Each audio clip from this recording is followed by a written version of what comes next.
Awak larikan diri, betul tak? Kenapa buat macam tu? Geramnya! Itu ialah terak aiskrim. Aiskrim yang manis dan lembut.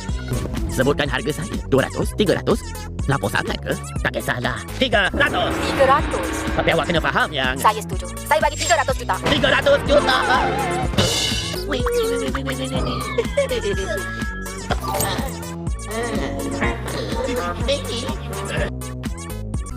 Tunggu. Kalau saya nak makan muffin sekarang, maknanya coklat panas pun perlu ada. Saya nampak awak dah kembang, Encik Delo. Okey, Agni. Jadi, Apa salah saya? Berhenti. Tak elok bergaduh depan makanan. Oh, bencinya. Kenapa asyik jatuh atas perut? Oh. Ha? Wan Oh cakap nama idea org. Delo org. Sesuai sangat. Salahlah. Namanya okey, bukannya org. Kita tak patut permainkan nama orang walaupun dia tu orang jahat. Tapi cuba awak fikir sekejap. Muka dia tu memang macam gegasi pun kan? Siaplah, budak kecil. Muka saya ni elok saja. Mak ayah saya cakap yang muka saya ni baik dan comel. Delo, dengar sini baik-baik. Awak kami takkan kalah. Kami boleh kalahkan awak bila-bila dan di mana-mana. Nah. Delo si pengacut.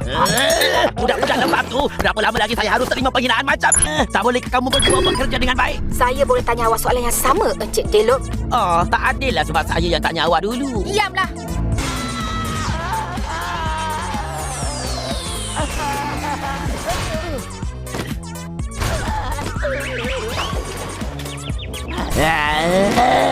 Muka kacak saya ni hampir terbakar.